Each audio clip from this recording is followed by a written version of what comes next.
నిలబడిపోవాలి. 40 సంవత్సరాల్లోనే పరిచయంలోనే స్టాండర్డ్ అయిపోవాలి, చక్కటి మందిరాన్ని కట్టుకోవాలి, స్థిరంగా వెళ్ళిపోవాలి అని చెప్పినప్పుడు 40 సంవత్సరాలు దాటియా కష్టకరమైన కూడిన పని అని చెప్పాడు. ఎందుకు ఆ రోజు అయ్యగారు నా గురించి కాదు వేరే వాళ్ళు చెబుతున్నాడు. నేను ఉన్నాను, నేను విన్నాను. నేను కూడా విన్నప్పుడు నాకు కూడా కొంచెం రోషం వచ్చింది, పౌరుషం వచ్చింది. అరే అయ్యగారు ఈ మాట చెప్పాడు కదా, ఇది వాస్తవే కదా, వయసు పెరుగుతుంది, పిల్లలు పెరుగుతున్నారు, పరిచర్య. మొన్నటి వరకు నేను ఒక రెంటల్గా నడిపించేవాడిని, రెంట కడుతూ ఒక హాల్కి రెంట కట్టుకుంటూ నడిపించేవాడిని. దైవజనులు ఎప్పుడైతే చెప్పారో వెంటనే తీర్మానం చేసుకుని ఉపవాసాలు ఉండి దేవుని మహాకృపను బట్టి దగ్గరగా 160 గజాలు దగ్గర 70 లక్షల రూపాయలు పెట్టి ల్యాండ్ కొని కన్స్ట్రక్షన్ చేసి గత సెప్టెంబర్ 5వ తారీఖున మందిరం ఓపెనింగ్ కూడా జరగడం కూడా జరిగిపోయింది. హల్లెలూయా! ఎంత త్వరగా జరిగిపోయిందంటే అంత త్వరగా జరిగిపోయింది. ఇదంతా కూడా దేవుడి కృప. నేను ఎప్పుడు కూడా ఆ మాటను గుర్తు చేసుకుంటాను, అయ్యగారు చెప్పిన మాట. అంటే దీన్ని బట్టి మంచి అనుభవం జ్ఞానులు కాబట్టి, వయసులో పెద్దవాళ్ళు, తండ్రితో సమానులు. మా ప్రాంతానికి వచ్చాడు, మా ఊరు కూడా వచ్చాడు, ఆంధ్రాకి. మాది గుంటూరు, తెనాలి ఏరియా కూడా వచ్చాడు అయ్యగారు. మా ప్రాంతం అయ్యి కూడా చూశారు. అంతగా ప్రేమిస్తారు. అయ్యా ఇది పరిస్థితి కాదనకుండా మంచి సలహా చెప్పి మంచిగా సేవలు ప్రోత్సహించే దైవజనులు మీరు కలిగి ఉండటం కూడా అది మీకు మీ యొక్క సంఘానికి ఎంతో ఆశీర్వాదకరం. మంచిది. ఇక ఆలస్యం చేయకుండా కొద్ది నిమిషాలు దేవుని వాక్యం ఉందాం, సమయానికి ముగించుకుందామండి. చూడండి, అందరికీ తెలిసిన వాక్యమే. మత్తయి సువార్త 2వ అధ్యాయం 2వ వచనం. Book of Matthew chapter 2 versus చూద్దాం. చూడండి, 2వ అధ్యాయం 2వ వచనం చూడండి. యూదుల రాజుగా పుట్టినవాడు ఎక్కడున్నాడు? తూర్పు దిక్కున. మేము ఆయన నక్షత్రమును చూచి ఆయన పూజింపవచ్చితమని చెప్పి 9వ వచనం కూడా చదువుతాం.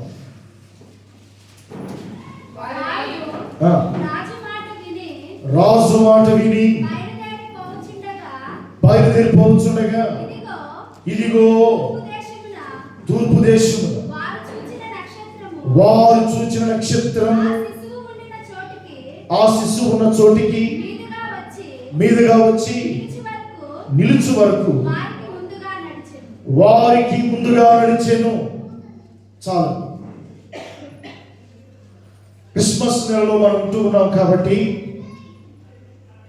ఈ మధ్యంతో కూడా ఎక్కడ చూసినా ఎక్కడికి వెళ్ళినా క్రిస్మస్ వర్తమానాలు మనం వింటూ ఉంటాం. యేసు జనన విధానాల గురించి మీ అందరికీ తెలియదేం కాదు. ఎంతోమంది సేవకుల ద్వారా కానీ అలాగే స్థానిక దైవజనుల ద్వారా కానీ ఎన్నో వర్తమానాలు మనం వింటూ వస్తూ ఉన్నాం. యేసు జనన విధానం గురించి మనం ఎంత ప్రాముఖ్యంగా జ్ఞాపకం చేసుకుంటూ మనం వింటూ ఉంటామో, అలాగే ఆ యొక్క జనన విధానంలో కొన్ని ప్రాముఖ్యతలు ఉన్నాయి. ఆ ప్రాముఖ్యమైన వాటిని కూడా మనం జ్ఞాపకం చేసుకోవటం అనేది ఎంతో అవసరం. ఈ చదవబడిన మత్తయి సువార్త 2వ అధ్యాయం 2వ వచనంలో యూదుల రాజుగా పుట్టినవాడు ఎక్కడున్నాడు? తూర్పు దిక్కున. మేము అంటే ఎవరు చెప్పాలి? ఎవరు? మనకు తెలిసిన పాటనే చెప్పాలి. మేము అంటే జ్ఞానులు. ఏ జ్ఞానులు వీళ్ళు? తూర్పు దేశపు జ్ఞానులు. తూర్పు దేశపు జ్ఞానులే కాదండి, వాళ్ళు జ్ఞానులు అని పేరు పెట్టారు అంటే వాళ్ళు సామాన్య వ్యక్తులు కాదు. రకరకాల శాస్త్రాలు చదివిన వాడు, ఖగోళ శాస్త్రులు, కొన్ని శాస్త్రాలు బాగా చదివి వాటిలో పండిపోయిన వాడు, మహామేధావులు అని చెప్పవచ్చు. తూర్పు దేశపు జ్ఞానులు, వాళ్ళకి చక్కటి టైటిల్ పెట్టబడింది. తూర్పు దేశపు జ్ఞానులు అంటే ఆ దేశంలోనే ప్రసిద్ధి చెందిన జ్ఞానులు, ఆ దేశంలోనే ప్రత్యేకించబడిన వాడు, మహామేధస్సు కలిగిన వాడు. వీళ్ళ గురించి ఈ మత్తయి సువార్తలో మనం చూస్తున్నాం. మొదటి వచనం చూస్తున్నాం. రాజు అయిన హేరోదు దినములందు యోదయ దేశపు బెత్లెహేములో యేసు పుట్టిన పిమ్మట, ఏ పిమ్మట అంట? యేసు పుట్టిన పిమ్మట ఇదిగో తూర్పు దేశపు జ్ఞానులు యెరూషలేమునకు వచ్చి యూదుల రాజుగా పుట్టినవాడు ఎక్కడ ఉన్నాడు అని చెప్పి ఎవరు అడుగుతున్నారు? రాజు అడుగుతున్నారు. యూదుల రాజుగా పుట్టినవాడు ఎక్కడ ఉన్నాడు అని అడిగి వారు అలాగే మాటలు కంటిన్యూ చేస్తూ తూర్పు దిక్కున, ఏ దిక్కున చెప్పాలి, ఏ దిక్కున? తూర్పు దిక్కున మేము, ఆ మాట గమనించండి, మేము ఆయన నక్షత్రము చూచి, చాలు. ఏ నక్షత్రం అంట? మాట్లాడుతుంది, చెప్పాలి. ఏ నక్షత్రము? ఆయన నక్షత్రము. చూడు ఎంత చక్కగా రాయబడిందంట. ఆయన నక్షత్రము. తూర్పు దేశమున మేము ఆయన నక్షత్రమును చూచి, ఆయన నక్షత్రం. బైబిల్ గ్రంథంలో నక్షత్రం గురించి చాలా చక్కటి విషయాలు తెలియచేయబడ్డాయి. మొదటిలోని ఆది కాండంలో మనం చూడొచ్చు. మొదటి అధ్యాయం 16వ వచనం చూడండి. ఆది కాండం మొదటి అధ్యాయం 16వ వచనం చూస్తే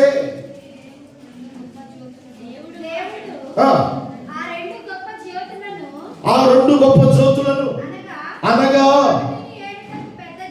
చూడండి, పగటిని ఏలుటకు పెద్ద జ్యోతిని,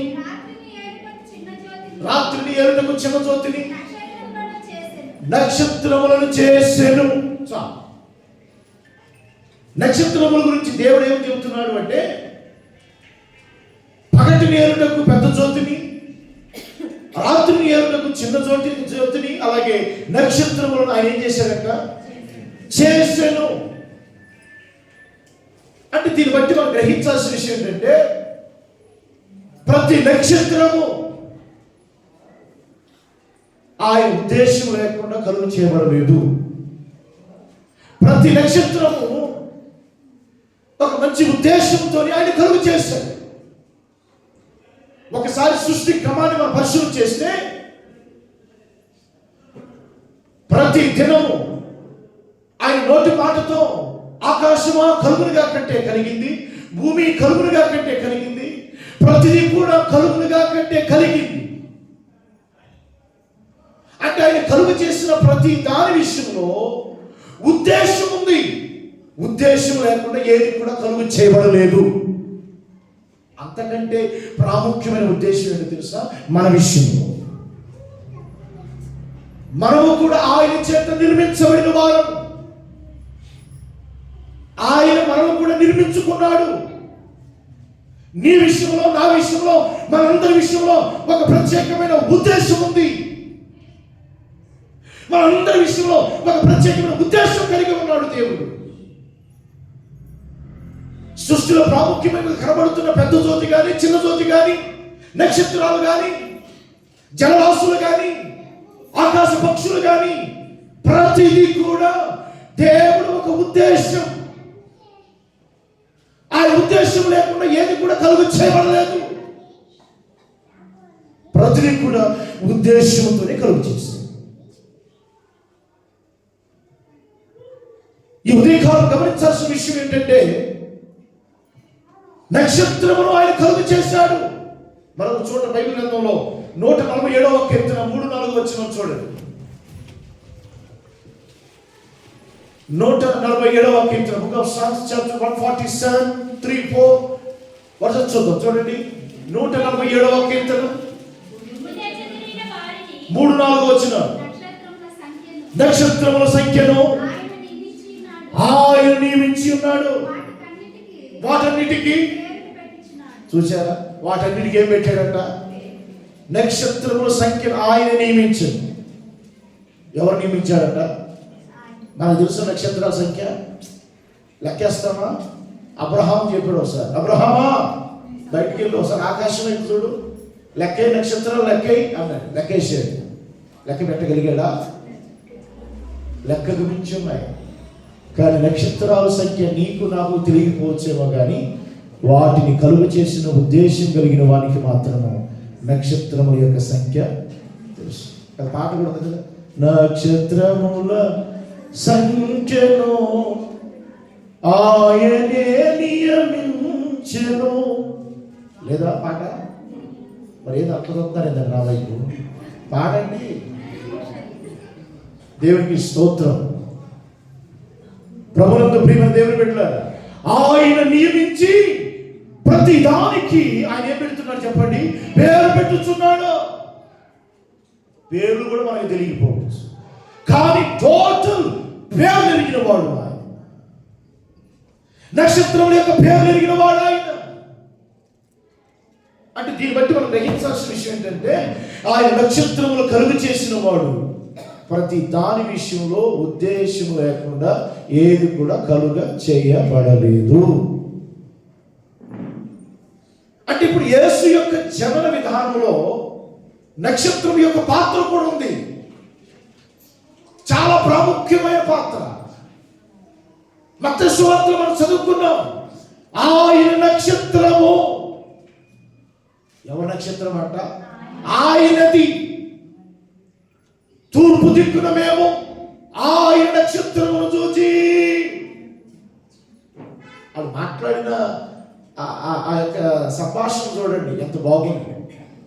ఆయన నక్షత్రము. ప్రియులారా, ఆయన నక్షత్రము. అలాగే 9వ వచనంలో మనం చూసాం. 9వ వచనంలో ఏముంది? వారు రాజు మాట విని బయలుదేరిపోవచ్చుండగా ఇదిగో తూర్పు దేశం వారు చూచిన నక్షత్రం అది. మేము తూర్పు దిక్కున ఆయన నక్షత్రమును చూచామన్నారు కదా. ఇప్పుడు ఇక్కడికి వచ్చేటప్పటికి ఇదిగో తూర్పు దేశంలో వారు చూచిన నక్షత్రము.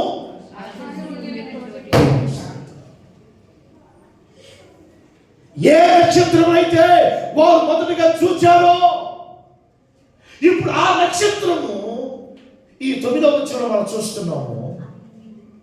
ఆ శిశువు ఉండిన చోటికి మీదుగా వచ్చి నిలుచు వరకు, చూసారా, నిలుచు వరకు వారికి ముందుగా నడిచిందంట. నక్షత్రం నడవటం ఏందండి ముందు?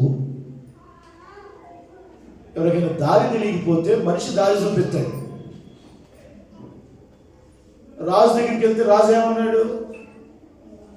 యూదుల రాజు ఎక్కడా అని వీళ్ళు వెళ్ళి అడిగిన విధానం చూడండి. రాజు దగ్గరికి వెళ్ళి వీళ్ళు అడుగుతున్న మాట, రాజా, యూదుల రాజుగా పుట్టిన వాడు ఎక్కడా? రాజుకి ఎట్లుండి దగ్గర రాజు అంటాడు, యూదులకు రాజు పుట్టింది ఎందుకు బాబు? నేనే ఒక రాజుని. ఏమైనా పుడితే నా ఇంట్లో పుట్టాలి, నా వంశంలో పుట్టాలి ఆయన అన్నట్టుగా మాట్లాడుతూ కొంచెం ఆలోచనలో పడి ఆ సమాచారం ఏదో తెలిసిన తర్వాత చెబుతారు కూడా అని చెప్పేసి పంపించారు.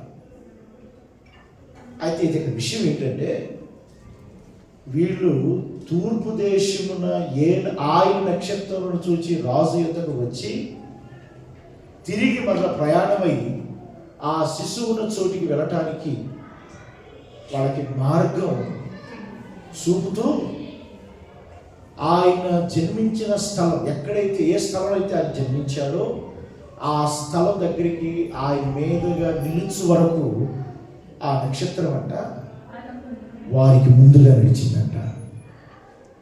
ఎంత గొప్ప ఆశ్చర్యం అండి! వారికి ముందుగా నడిచింది నక్షత్రం. దారి చూపింది. ఎక్కడికి దారి చూపింది? యేసు జన్మించిన స్థలములకు. ఈ నక్షత్రంలో కొన్ని ప్రత్యేకతలను మనం గమనిద్దాం ప్రియుల. ఈ నక్షత్రంలో కొన్ని విషయాలు మనం జ్ఞాపకం చేసుకుందాం. ఏమిటి ఆ విషయాలు అంటే, ఈ నక్షత్రంలో కొన్ని ప్రత్యేకతలు ఏమిటి అనేది మనం చూసినట్లయితే, నెంబర్ 1, ఈ నక్షత్రము ఆ మహనీయుని యొక్క జన్మస్థలాన్ని ప్రకటిస్తూ ఉంది. ఆయన జన్మస్థలము తూర్పు దేశంలో ఉదయించిన నక్షత్రము. ఎటువంటి అటహాసం లేకుండా, ఎటువంటి ఆడంబరం లేకుండా ఆ నక్షత్రము క్రీస్తుని గురించి బోధిస్తూ చక్కగా ఆయన జన్మస్థలాన్ని దగ్గరికి తీసుకుంది. అంటే దీన్ని బట్టి మొదటిగా మనం గమనించాల్సింది ఏంటంటే, ఆ మహనీయుని యొక్క జన్మస్థలాన్ని ప్రకటించేదిగా ఉంది ఈ నక్షత్రం. అలాగే క్రీస్తు చేత నీవు నేను మనము కూడా వెలిగించబడిన ఒక నక్షత్రములవే. మనము కూడా ఆయన మనలను వెలిగించటానికే ఈ లోకానికి వచ్చాడు, వెలిగించాడు. 2000 సంవత్సరాల క్రితమే ఆయన లోకానికి వచ్చి నిన్ను నన్ను మనం ఏం చేశాడు చెప్పండి? వెలిగించాడు. వెలుగు సంబంధులుగా ఉండటానికి, ప్రతి దినము ప్రకాశిస్తూ ఉండటానికి, ప్రతి దినము కూడా వెలిగించబడుతున్న వారుగా ఉండటానికే ఆయన ఈ లోకానికి వచ్చి నిన్ను నన్ను వెలిగించాడు. ప్రభువును నమ్ముకున్నాం, ప్రభువును తెలుసుకున్నాం, మంచి సంఘం సహవాసంలో చేర్చబడ్డాం. సంఘంలో సహవాసంలో ఉంటున్న మనము ఆ రోజు ఆ నక్షత్రం వెలుగుతూ తూర్పు దేశపు జ్ఞానులు యేసు జన్మస్థలానికి ఎక్కడికి ఏ విధంగా తీసుకుని వెళ్ళిందో, ఈ భూమి మీద ఉంటున్న మనము కూడా మన గురించి మన గొప్పలు చెప్పుకోవటం, మన ఆడంబరాలు, మన యొక్క అటహాసాలు, మన గురించి మన డబ్బాలు కొట్టుకోకుండా క్రీస్తు ఎరిగిన మనము క్రీస్తుని ప్రకటిస్తూ క్రీస్తుని పరిచయం చేసే వ్యక్తులుగా నీవు నేను మనం ఉండాలి. అదే నిజమైన క్రిస్మస్. ఆ రెండవదిగా మనం గమనించినట్లయితే ఆ నక్షత్రం వారికి దారి చూపింది, మార్గం చూపింది. ఆ నక్షత్రం వారికి మార్గం చూపింది. జ్ఞానులకు మౌనంగా మార్గం చూపటమే కాకుండా అక్కడ రాస్తున్నాడు, వారికి ముందుగా ఆ నక్షత్రమైన సాగిపోయిందంట. వారికి ముందుగా ఎక్కడ నడిచింది? ప్రభు యొద్దకు నడిపించింది. ఈ ఉదయకాలం గమనించాల్సిన విషయం ఏంటంటే, ఈ చదవబడిన భాగంలో క్రీస్తు ప్రతినిధులుగా మారిన మనం ఏ ప్రతినిధులుగా చెప్పండి? క్రీస్తు ప్రతినిధులుగా మారిన మనము క్రీస్తు యొక్క సందేశాన్ని అందిస్తూ ప్రతిదినము కూడా అనేక మాటలు వింటున్న మనము క్రీస్తు మన విషయంలో కూడా ఉద్దేశం కలిగి నిన్ను నన్ను ఏర్పరచుకున్న తర్వాత మనం చేయవలసిన పని ఏమిటంటే, మన మట్టికి మనమే ప్రభు యొద్దకు వచ్చి పోవటం కాదు, కానీ ప్రభు మార్గం తెలియని వారు ఎంతో మంది ఉన్నారు, ప్రభు మార్గం ఎరగని వారు ఎంతో మంది ఉన్నారు, ప్రభుని తెలుసుకోవాల్సిన వారు ఎంతో మంది ఉన్నారు, ప్రభుని ఎరగవలసిన వారు ఎంతో మంది ఉన్నారు. ఈ రోజు ప్రభుని ఎరిగి ప్రభు సన్నిధిలో ఉన్న మనము నిజమైన క్రిస్మస్ అంటే ఏమిటో తెలుసా? ఒక నక్షత్రం ఏ విధంగా ప్రభు కొరకు జన్మించిన యేసు కొరకు ఏ విధంగా అది నక్షత్రం పరిచయం చేసి పనిచేసిందో, అలాగే ప్రభుని నమ్ముకుంటున్న మనము ప్రతి సంవత్సరం క్రిస్మస్ సంబరాలు, క్రిస్మస్ వేడుకలు, క్రిస్మస్ ఆరాధనలు జరుపుకుంటున్న మనము కూడా క్రీస్తు గురించిన మార్గం అనేక మందికి చూపించేవారుగా ఉన్నారు. క్రిస్మస్ అంటే ఏదో విందు వినోదాలతో ఇంటి డెకరేషన్, ఒంటి డెకరేషన్ అని మంచి మంచి నూతన వస్త్రాలు, ఇంటి అలంకరించుకోవటం, బట్టలు, రకరకాల పిండి వంటలు, ఇవన్నీ చేయొద్దు అని నేను అంటలేదు. ఇవన్నీ చేయొద్దు నేను అంటలేదు. నువ్వు సంతోషంగా ఉండాలి, మంచి బట్టలు కట్టుకోవాలి, నీ ఇల్లు ఎప్పుడు శుభ్రపరచుకోవాలి, బాగుండాలి, కాదంటలేదు.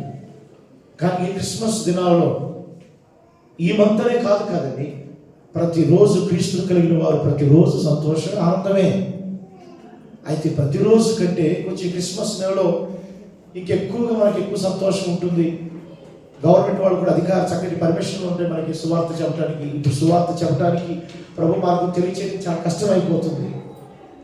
ఇలాంటి పరిస్థితుల్లో ఇది మంచి అవకాశం. కాబట్టి క్రీస్తు మార్గం ఆ రోజు ఏ విధంగా జ్ఞానులకు దారి చూపిందో వారికి ముందుగా నడిచి ఈరోజు ఒక నక్షత్రంగా పిలువబడుతున్న మనం క్రీస్తు మార్గం అనేక మందికి తెలియచేసి అనేక మందిని ప్రభు యొద్ద నడిపించేవారుగా నీవు నేను మనం ఉంటున్నామా పరిశీలన చేయవలసిన అవసరం ఉంది. అంతేకాదండి, మూడవదిగా అదే మనం అక్కడే చూడవచ్చు. అదే 9వ వచనంలో వారు ఆ నక్షత్రమును చూచి అత్యానందభరితులై చాలండి, మనకు కావాల్సిన మాట అక్కడ కాదు. ఆ చోటికి వచ్చినప్పుడు వారి మీదుగా నిలుచు వరకు అది ముందుగా నడిచింది. అంటే ఇక్కడ వారు ఎన్నడూ ఎప్పుడు చూడలేనంత కాంతి ఆ రోజు వారు చూడటం జరిగింది.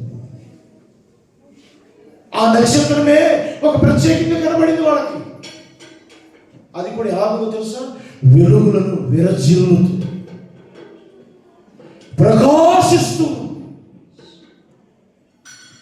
ప్రకాశిస్తూ అంటే చీకటిని ప్రాలతూ. అప్పటి వరకు చీకటిలో మరణ ఛాయలో కూర్చుని భయంకరమైన పాపములో చీకటిలో మూలుగుతున్న వారి మీదకి ఒకేసారి ఆ వెలుగు విరజిమ్మటం వలన ఎక్కడ ఆనందం, సంతోషం. కింద చదువుతున్నాం కదా, అత్యానందభరితులై. ఏంటంట? అత్యానందభరితులై అంటే వారి లైఫ్లో ఎప్పుడు కూడా ఎన్నడూ కూడా చూడలేనంత ఆనందం వారు చూచారు. అంటే ఇక్కడ మనం గమనించాల్సిన విషయం అంటే ఆ నక్షత్రము చీకటిలో గొప్ప వెలుగులను ఏం చేసిందంటే ప్రజ్వలింపజేసింది. అలాగే మనము కూడా ఒక నక్షత్రం వలె ప్రియ దేవుని బిడ్డలారా, ఈ లోకములో చీకటిని ప్రాలదోలేవారముగా, పాపమును ప్రాలదోలేవారముగా, చీకటి బ్రతుకులను ప్రభు వైపు త్రిప్పేవారముగా, పాపములో మరపు ఛాయలో కూర్చున్న వారిని ప్రభు వైపు త్రిప్పేవారముగా ప్రతి దినము మనము కూడా వెలుగుతూ ఉండాలి. నక్షత్రం ఉద్దేశం, మన ఉద్దేశం, ప్రతి ఒక్కరిలో ఒక ప్లాన్ ఉంది ఆయనకి. నోటి మాటతో కలుగు చేసినవే ఆయన మాట వింటూ ఆయన పనిచేస్తున్నాయి.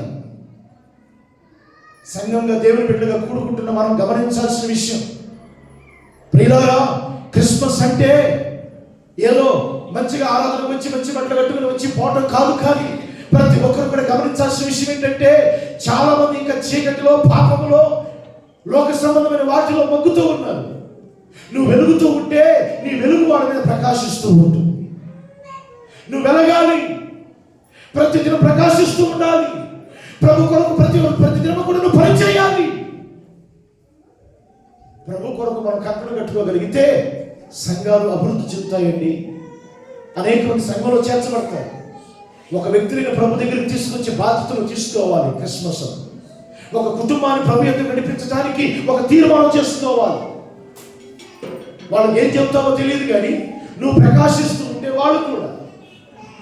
చూడండి, మన ఇంటికి ఎంతో లైటింగ్ వేస్తాం, ఎంత కాంతి, ఎంత అద్భుతకరమైన విధానం. నేను కూడా గత రాత్రి ఒక స్టార్ పెట్టాను పైన, చర్చి పైన ఒక స్టార్ పెట్టి దాని వైపు చూడగానే అబ్బా చాలా చక్కగా ఉంది, దాన్ని చూడగానే నేను పడిన ప్రయాసం మర్చిపోయి అమ్మయ్య మంచిగా వెలుగుతుంది, బాగుంది అనుకున్నాను. కిందకి రాగానే ఆరిపోయింది. కిందకి రాగానే ఏమైంది? ఆరిపోయింది. ఆరిపోగానే పైకి చూసాం, అదే ఆరిపోయింది. అబ్బా చీకటి పడింది, అందరూ చూస్తున్నారు. ఎలిగిన వెంటనే చుట్టుపక్కల అందరూ చూశారు. ఇప్పుడు ఆరిపోయిందిగా. ఇక ఆరిపోక నాకే ఒక బాధేసి ఇది కాలిపోయిందని పైకి వెళ్ళి మళ్ళీ కదిలిస్తే లూజ్ కనెక్షన్ అయిన ఉంటుంది. కదిలిగా మళ్ళీ ఎలిగింది. అది ఎలిగింది మళ్ళీ గాలి పట్టంగానే ఎలుగుతుంది, ఆరిపోతుంది, ఎలుగుతుంది, ఆరిపోతుంది. ఎట్లా అయింది నా పరిస్థితి. ఇక లాభం లేదని చెప్పేసి ఇక రాత్రి 12 దాకా దాన్ని అది ఆగిపోయినప్పుడు 3-4 సార్లు మెట్లు ఎక్కి దిగేటప్పుడు నా కాళ్ళు ఎప్పుడు వచ్చినాయి. పైకి ఎక్కి దిగి వచ్చేటప్పుడు ఇక లాభం శాంతం ఆపేసి ఇక ప్రార్థన దేవుడితో దాని వ్యవహారం అని చెప్పేసి కూర్చుంది. ఇప్పుడు ఎలాగో దాని అంత చూడాలి. అంటే ఇంటి మీద పెట్టిన ఒక నక్షత్రమే ఎలుగుతున్నప్పుడు ఆనందం, ఆగిపోయినప్పుడు బాధ కలుగుతుంది. ఒక విషయం, క్రిస్మస్ అనేది ప్రతి సంవత్సరం వస్తుంది, పోతుంది. నిజమైన క్రిస్మస్ ఎప్పుడో 2000 సంవత్సరాల క్రితమే ఆయన జన్మించాడు. ఒక నరుడుగా ఈ భూమికి పరమ నుంచి భూమికి వచ్చాడు. తండ్రి చిత్తానంతా కూడా జరిగించి మన తండ్రి ఎదురు వెళ్ళిపోయాడు. క్రిస్మస్ అనేది ప్రతి సంవత్సరం వస్తుంది, పోతుంది. కానీ ప్రభువుని ఎరిగిని ఉన్నాం మనం. చాలా సంవత్సరాలు అవుతుంది ప్రభువుని ఎరిగిన చాలా మంది. ఇక్కడ ఒక నక్షత్రం లాగా నువ్వు కూడా వెలుగుతూ దేవుని పని చేస్తున్నావా? మన ప్రతిదినం వెలిగించబడాలి. ఎవరు వెలిగించబడతారు? ప్రభు పాదాల దగ్గర గడుపుతున్న వారు వెలిగించబడతారు. ప్రతిదినం ఆయన వాక్యాన్ని ధ్యానించేవాడు వెలిగించబడతారు. ఎందుకంటే వాక్యమే దేవుడు, దేవుడి వాక్యం. వెలుగై ఉన్న వాక్యం. నీ వాక్యం నా పాదములకు దీపం, నా త్రోవకు వెలుగై ఉన్నది. ఎస్, వాక్యం ఎవరిలో ఉంటుందో వాళ్ళు వెలిగించబడతారు. ప్రార్థనను ఎవరైతే కలిగి ఉంటారో వాళ్ళు వెలిగించబడతారు. మీరు వెలిగించబడుతున్నప్పుడు ఈరోజు కుటుంబంలో భర్త వస్తే భార్య, భార్య వస్తే భర్త, భార్య భర్తలు వస్తే పిల్లలు, పిల్లలు వస్తే భర్త, ఇట్లా ఉంది పరిస్థితి. ఫ్యామిలీగా కుటుంబంతో కలిసి ప్రభు యొద్దకు వచ్చేవారు కనబడుతున్నారంటే లేదు. అమ్మా నేను డ్యూటీకి వెళ్తాను, నువ్వు ప్రార్థనకి వెళ్ళు.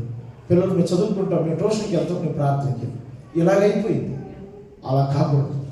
నువ్వు ఒక ఇంటిలో ప్రభు ఎరిగిన వ్యక్తిగా ఉంటే, నీ ఇంటిలో ప్రతి దినం నువ్వు వెలుగుతూ ఉంటే, నీ వెలుగును చూసి నీ ఇంటిలో వాళ్ళే విస్మయాన్ని నువ్వు ఎలా వెలుగుతున్నావు, ఇలా వెలగటానికి గల కారణం ఏమిటి గ్రహించి ప్రభు యొద్దకు, ప్రభు దగ్గర రాగలుగుతారు. మోషే చూస్తున్నాం. మోషే మండుతున్న పొదలో నుండి ఆయన చూచాడు. ప్రభుతో గడిపి మళ్ళీ కొండ దిగి వస్తున్న సమయం ముందు మోషే యొక్క ముఖమును ఇశ్రాయేలు ప్రజలు చూడలేకపోయాడు. కారణం, దేవుని మహిమతో తన ముఖం ఎలా ఉన్నది అంటే మండించబడుతుంది. అలాగే యేసు కూడా ప్రార్థన ఉంటున్నప్పుడు ఆయన ముఖ రూపము మారెను. దగదగదగా మెరుస్తున్న పరిస్థితి. ఈరోజు ప్రియులారా, వెలగాలి. మన జీవితాలే అనేక మందికి ఆదర్శవంతంగా ఉండాలి. నక్షత్రంలో ఉన్న ప్రత్యేకత మనం చూస్తున్నాం. ఈ ఉదయకాలం దేవుని మాట్లాడుతున్న ప్రియ సహోదరి, ప్రియ సహోదరుల ముగింపులోకి వస్తున్నాం. ఎలాంటి నక్షత్రంగా ఉండాలి? మరొకసారి అది మత్తయి సువార్త 2వ అధ్యాయం 10వ వచనం చూడు. చూచి రైట్, చాలు చాలు, మనకు కావాల్సిన మాట దొరికింది. ఆ నక్షత్రమును చూచి వారు ఏమయ్యారంట చెప్పాలి. ఏమయ్యారంట? అత్యానంద భరితులయ్యిరి. మరి నిన్ను నన్ను చూసి ఏమన్నా మనం చూసి మన ఇంట్లో వాళ్ళు ఆనందం ఉంటున్నారా? చెప్పాలి. ఉంటున్నారా? మనం చూసిన వాళ్ళు, మన ఇంట్లో ఉన్న వాళ్ళు మనం చూసి ఆనందంగా ఉంటున్నారా? ప్రభు సన్నిధి నుంచి వెళ్ళాక ఇంటికి ఎలాగానే మనం చూసి హ్యాపీగా ఫీల్ అవుతున్నారా? వారు ఆ నక్షత్రమును చూచి అత్యానందభరితులైన ఈ క్రిస్మస్ దినాల్లో ఉంటున్న మనం గమనించాల్సిన విషయం ఎలాంటి నక్షత్రంగా ఉండాలి. కొన్ని చూడండి, త్వరగా చూపిస్తాను. న్యాయాధిపతుల గ్రంథం 5వ అధ్యాయం 20వ వచనం చూడండి. న్యాయాధిపతుల గ్రంథం 5వ అధ్యాయం 20వ వచనం తీసారా?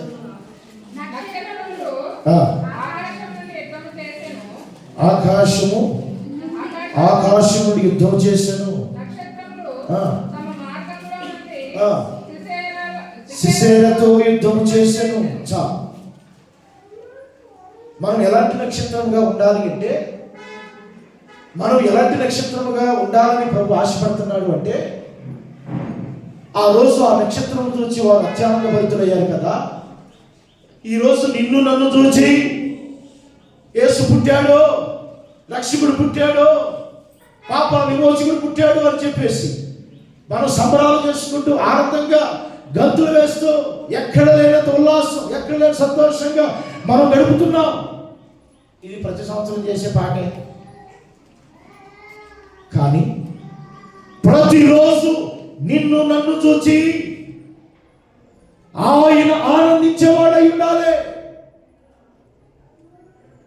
వారు ఆ నక్షత్రమును చూచి అత్యానందభరితులయ్యిరి. ఆహా, ఆయన నక్షత్రము చూచామన్నారు. ఆ తర్వాత వారికి ముందుగా నడిచింది యేసు జన్మించిన స్థలం కాడికి వచ్చి ఆయన మీద అది నిలిచింది. ఇప్పుడు ఆ నక్షత్రం గురించి ఇస్తున్న సాక్ష్యం ఏంటో తెలుసా? వారు ఆ నక్షత్రమును చూచి అత్యానందభరితులయ్యారు. నిన్ను నన్ను చూచి మన ప్రభువు సంతోషించాలి, ఆనందించాలి. ఆయన ఆనందించాలి అంటే నిన్ను నన్ను చూసి నీ సేవకులు ఆనందించాలి. బా, సంఘంలో ఒక నక్షత్రం లాగా వెలుగుతున్నావమ్మా నువ్వు. సంఘంలో ఒక జ్యోతి వల్ల వెలుగుతున్నావమ్మా నువ్వు. వెలగాలి. నువ్వు వెలుగుతో అనేక మంది వెలిగించాలి. ఆర్పకూడదు. ఏం చేయకూడదు? ఆర్పకూడదు. కొన్ని ఒత్తులు ఉంటాయి, టుప్ టుప్ టుప్ టుప్ అని ఆరిపోతుంది. క్యాండిల్ సర్వీస్ అంటే ఏంటో తెలుసా మీకు? క్యాండిల్ సర్వీస్ ఎందుకు చేస్తారు? ఏమో వాళ్ళు చేస్తున్నారు కానీ మేము చేస్తాను అంటారా? క్యాండిల్ సర్వీస్ చేయడం గల ఉద్దేశం ఏంటి తెలుసా? అది క్యాండిల్ వెలిగించినప్పుడు అది వెలుగుతూ ఉంటుంది, వెలుగుతూ కరిగిపోతూ అనేక మందికి వెలుగునిచ్చేదిగా ఉంటుంది. అలాగే సంఘంలో మనం కూడా జ్యోతుల వల్ల వెలుగుతూ, ప్రభు కొరకు కరిగిపోతూ, ప్రభు పనిచేస్తూ, సంఘంలోకి నూతనాత్మ నడిపిస్తూ, సంఘ అభివృద్ధి విషయంలో సేవకులకు తోడ్పాటుగా ఉంటున్నప్పుడు నిన్ను చూసి పైన నీ తండ్రి సంతోషించాలి. అలాగే నీకు కాపరిగా ఉన్న నీ సేవకుడు నిన్ను చూసి సంతోషించి ఆనందించేవాడిగా ఉన్నాడు. అది ఎలా సాధ్యమవుతుంది అంటే ఇప్పుడు చదువుకున్న మాటలు మనం చూస్తున్నాం. నక్షత్రములు ఆకాశంలో నుండి ఏం చేస్తున్నాయంట? యుద్ధము చేసాను. అంటే యుద్ధము చేసే నక్షత్రాలుగా ఉండాలంట. ఏ నక్షత్రాలుగా ఉండాలి? యుద్ధం చేసే నక్షత్రాలు.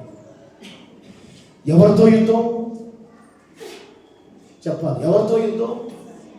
ఆకాశమండలి ముందున్న దురాత్మల సమూహంతో కదా, సాతాను శక్తులతో, వాడి యొక్క కుయుక్తులతో మనం ప్రతి దినము యుద్ధం చేయాల్సి. యుద్ధం అనేది ఏదో నీ ఇంట్లో నీ యజమాని పైన, నీ భార్యల పైన యుద్ధాలు కాదండి. వాళ్ళ మీద వీళ్ళ మీద పాస్గా యుద్ధం చేయమన్నాడని మళ్ళీ రేపు నుంచి యుద్ధం చేసేం మరి. ఆ యుద్ధాలు కాదు, సేవకుల మీద యుద్ధాలు కాదు, సంఘాల మీద యుద్ధాలు కాదు. దురాత్మల సమూహంతో ప్రతిరోజు మనం పోరాడాలి. ఒక మాట చెప్పమంటారా? ప్రతిరోజు మనకి యుద్ధం ఉంది. నీకు యుద్ధం లేదంటే నువ్వు ఒక నక్షత్రం లాగా లేవు. ప్రతిరోజు యుద్ధం ఉంటుంది. ఆకాశం అన్న దురాత్మల సమూహంతోనూ ఈ భూమి మీద ప్రతిరోజు నీ శరీరాశతోనూ నేత్రాశతోనూ జీవపడడంతో ఏముంటుంది చెప్పండి? ప్రతిరోజు యుద్ధమే. నాకు యుద్ధం లేదండి అని జయించాను అనుకుంటున్నావా? ఎట్టి పరిస్థితులు జయించే పరిస్థితి ఎప్పుడు వరకు తెలుసా? ప్రభు వచ్చేంత వరకు కూడా ప్రతిరోజు యుద్ధం ఉంటుంది. యుద్ధం చేస్తూనే ఉండాలి, పోరాడుతూనే ఉండాలి. అప్పుడు ఆయన మన విషయం మంచి సాక్ష్యం ఇస్తాడు. ప్రభు వచ్చినప్పుడు నా కుమారి ఎంత చక్కగా యుద్ధం చేసి పోరాడాడు, ఈ భూమి ఎంత ఒక జ్యోతిగా ఒక స్టార్గా ఎగిరిగామని చెప్పి నీ గురించి ఆయన ప్రశంసిస్తున్నప్పుడు ఎంత ఆనందం తెలుసా, ఎంత సంతోషం తెలుసా. ఈ ఉదయకాలంలో ప్రభు మాట్లాడుతున్న మనం ఎలాంటి నక్షత్రంగా ఉండాలంటే మొదటిగా యుద్ధం చేసే నక్షత్రాలుగా మనము ఉండాలి. రెండవదికి మనం చూసినట్టు చూడండి, తొందరగా చూడండి. రెండవదిగా ఎలా ఉండాలి అంటే 136వ కీర్తన 9వ వచనం చూడు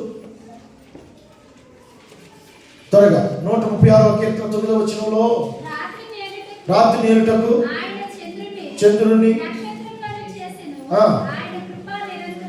చూడండి, రాత్రిని ఏలుటకు చంద్రుని నక్షత్రం కలుగు చేశారు. అంటే రాత్రిని ఏలుట అంటే చీకటిని జయించే వారముగా ఉండాలి. దేన్ని జయించే వారు చెప్పండి? చీకటిని జయించే వారముగా ఉండాలి. అంటే చీకటిని జయించే నక్షత్రముగా నీవు నేను ఉండాలి. చీకటి అంటే అపవాదిని, సాతానుని ప్రతి దినము కూడా జయించే వారముగానే మనం ఉండాలి. అది రాత్రి ఏలుటకు చంద్రుడిని నక్షత్రములను ఆయన నియమించాను కదా. ఒక ఇంటిలో చీకటిగా ఉన్నప్పుడు ఇంట్లోనికి వెళ్ళగానే లైట్ అయ్యగానే చీకటి ఎలా పారిపోతుందో నువ్వు వెలుగుతున్నప్పుడు చీకటి కూడా అలాగే పారిపోతుంది. రెండవది ఏ నక్షత్రంగా ఉండాలి అంటే చీకటిని జయించే నక్షత్రముగా నీవు నేను మనము ఉండాలి. మరొకటి అక్కడే 148వ కీర్తన 148వ కీర్తన చూడండి. 148వ కీర్తన 4-5 వచనాలు చూడండి. 3వ వచనం చదువు. సూర్యచంద్రులారా ఆయన స్తుతించుడి, కాంతిగల నక్షత్రములారా పరమాకాశములారా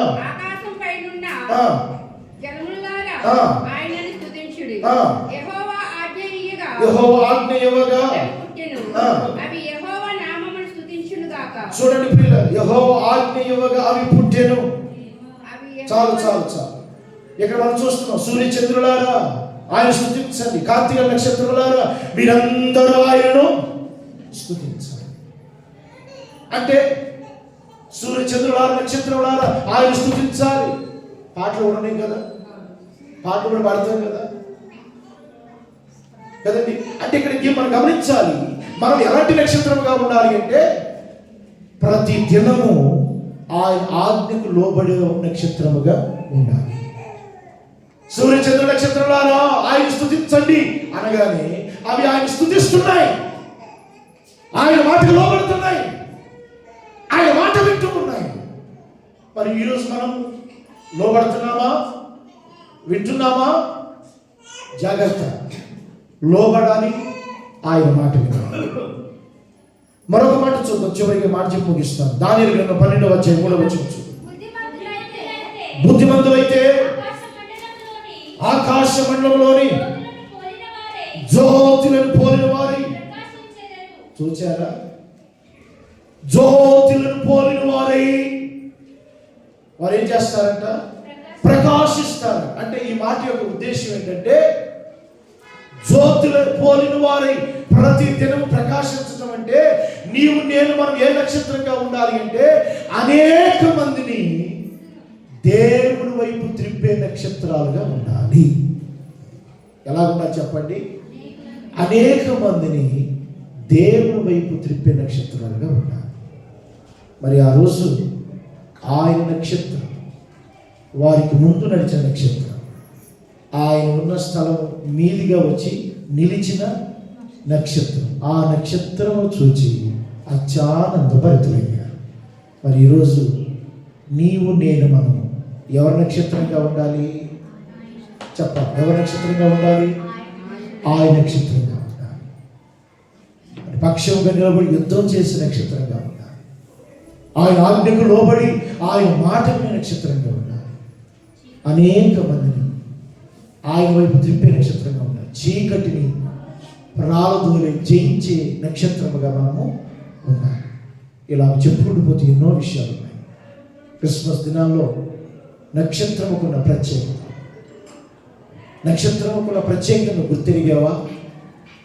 తూర్పు దేశపు జ్ఞానులు డైరెక్ట్ యేసు జన్మించిన స్థలం దగ్గరికి రావటానికి నక్షత్రము చాలా ప్రాముఖ్యమైన పాత్ర, చాలా ప్రాముఖ్యమైనది. డైరెక్ట్ వాడు యేసు జన్మించిన స్థలం దగ్గరికి రాలేదు. ఆ నక్షత్రం చూస్తే ఆకాశంలో ఎంతగా కనబడతాం.